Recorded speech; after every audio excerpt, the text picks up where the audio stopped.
Sola fide. Justificación por R. C. Sproul. Continuando nuestro estudio sobre los temas básicos de la teología reformada, recordarán que en nuestra última sesión vimos el principio formal de la Reforma protestante, la doctrina de sola escritura. Y hoy estaremos viendo lo que los historiadores llaman la causa material de la Reforma, la controversia central sobre la cual se desencadenó todo el debate. Me refiero a la doctrina de sola fide. Y el término sola fide contiene la palabra sola, lo que significa solamente, y fide es la palabra para fe que proviene de fidelis. Como el lema de la Infantería Marina estadounidense, Semper Fide Semper Fidelis, o el himno Adeste Fidelis, venid fieles todos. Sola fide significa solamente por fe, y esta fue la afirmación central de Martín Lutero que provocó la gran controversia del siglo XVI. Y él respondía a la pregunta, ¿cómo se justifica una persona delante de Dios? Ahora bien, antes de dar una breve exposición de la doctrina de la justificación solo por fe, quiero tomar unos minutos para recapitular sobre la urgencia que los maestros reformadores tenían con este tema.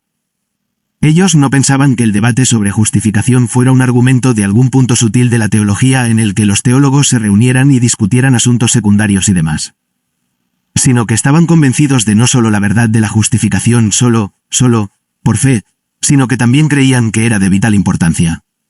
Lutero decía que la justificación solo por fe es el artículo sobre el que la Iglesia se mantiene o cae.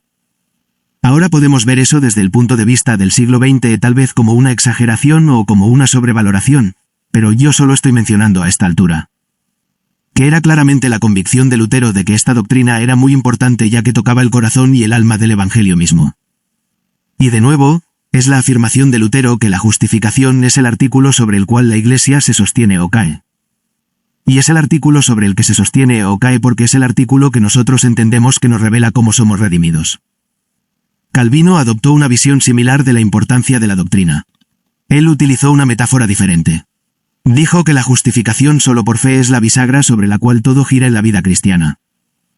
En nuestros días J. I. Packer, en su prefacio a la obra de Buchanan del siglo XIX sobre la justificación, utiliza otra llamativa metáfora en la que compara la doctrina de la justificación solo por fe con la figura mitológica de Atlas, cuya tarea consistía en llevar el mundo en sus hombros. Y lo que el Dr. Packer estaba diciendo con esta analogía era que, así como Atlas tuvo que sostener el mundo, así la doctrina de la justificación solo por fe es la que mantiene todo lo demás en pie. Bueno, la controversia tal como la conocemos encendió chispas y terminó no quizás, sino ciertamente, en la fragmentación más grave y seria de la cristiandad en la historia de la Iglesia y se convirtió en la controversia más volátil de todos los tiempos. Ahora bien, antes de entrar en una exposición de esto me gustaría leer un comentario de Martín Lutero, un par de comentarios de Lutero, en primer lugar. Un comentario ampliado de su opinión de la importancia de la misma, y, en segundo lugar, en los últimos años de Lutero. Un comentario de su profunda preocupación acerca de que la recuperación de la doctrina bíblica de la justificación solo por fe sería de corta duración. Primero sus comentarios ampliados sobre la importancia de la misma. Él dijo, esta doctrina es la cabeza y la piedra angular. Solo ella engendra, nutre, construye, preserva y defiende la Iglesia de Dios. Y sin ella, la Iglesia de Dios no podría existir, ni una hora. Y otra vez dijo, el artículo de la justificación es el maestro y el príncipe, el Señor, el gobernante y el juez sobre todo tipo de doctrinas. Este preserva y gobierna toda la doctrina de la Iglesia, y hace crecer nuestra conciencia delante de Dios. Sin este artículo, el mundo está en muerte absoluta y en oscuridad. Ningún error es tan malo, tan torpe y tan gastado de no ser supremamente agradable a la razón humana y de seducirnos si estamos sin el conocimiento y la contemplación de este artículo. Y luego, como he dicho, en sus últimos años Lutero hizo esta observación.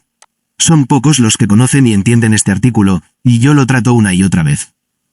Porque temo mucho que, después de que nuestras mentes se hayan puesto a descansar, esto pase al olvido y vuelva a desaparecer.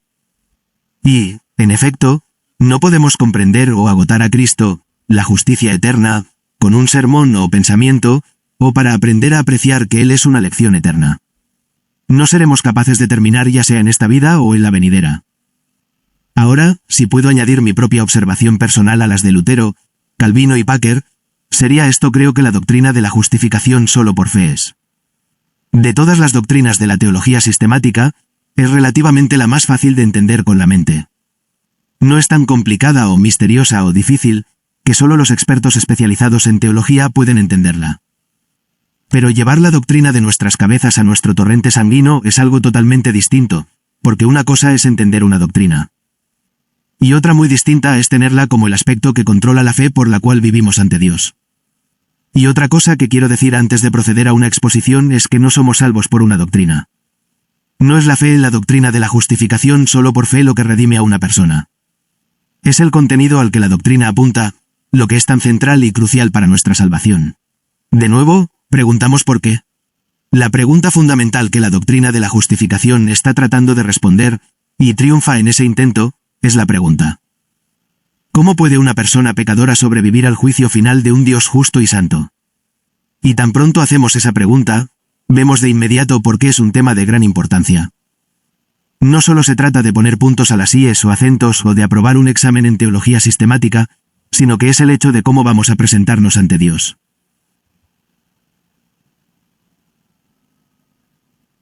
Recordamos la angustia y patetismo de David y lo patético de su pregunta: ya, si mirares a los pecados, ¿quién, oh Señor, podrá mantenerse?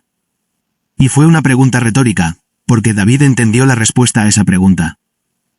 Él estaba experimentando algo que todos debemos experimentar, cuando nuestra conciencia nos alerta de la presencia de pecado en nuestras vidas. Él diría: oh, Dios, si guardas un registro, si grabas todo, y si llevas todo esto a juicio, ¿quién podrá mantenerse? Y la respuesta es obviamente que nadie puede mantenerse. Ayer tuve una conversación con un amigo mío que es judío y él me estaba haciendo preguntas acerca del cristianismo. Él quería saber cuál es la diferencia básica entre la fe cristiana y su propia formación religiosa. Y yo le dije: ¿qué haces con tu culpabilidad? Y comenzó a titubear y dijo: bueno, supongo que solo tengo que seguir intentando más duro, el obedecer las leyes para mantenerme kosher, limpio, y arrepentirme cuando hago mal. Entonces fui más allá y le dije: bien, ¿cómo te va a perdonar Dios, si no se ha hecho otra expiación que no sea más que los sacrificios de toros y machos cabríos?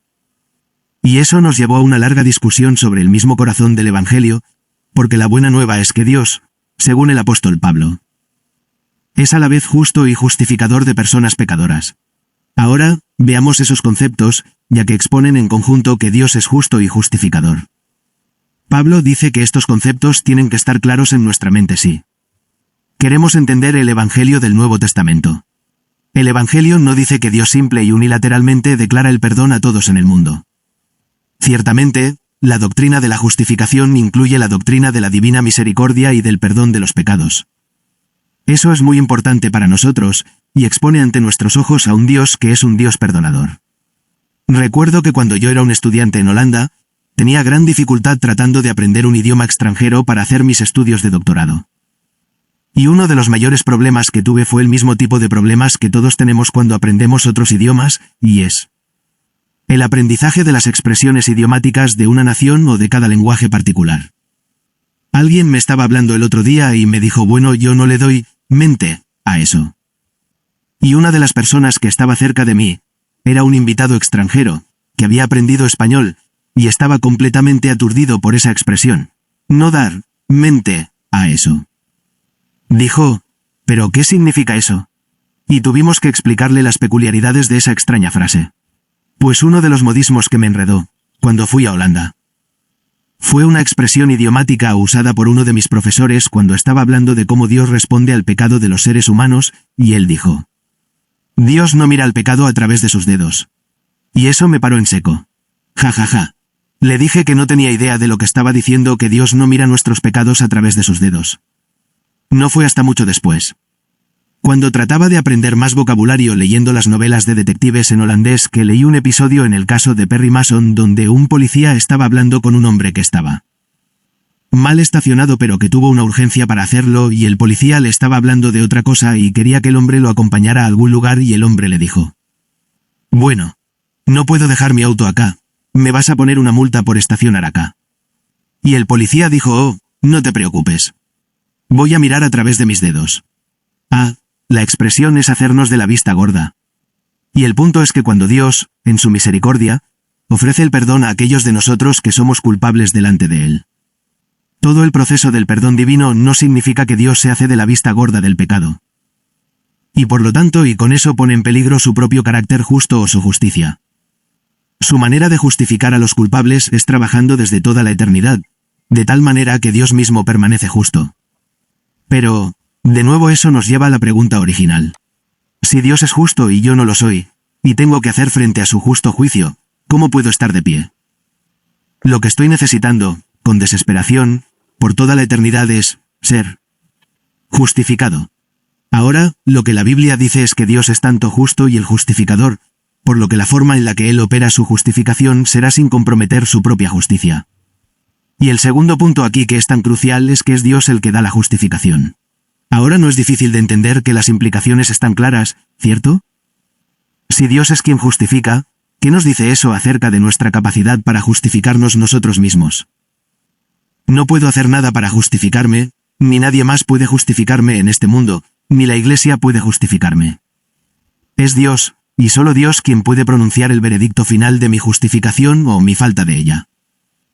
Así que en primera instancia los reformadores del siglo XVI insistieron en que la justificación es forense, legal o judicial, y por eso se enseñaba lo que se llama justificación forense.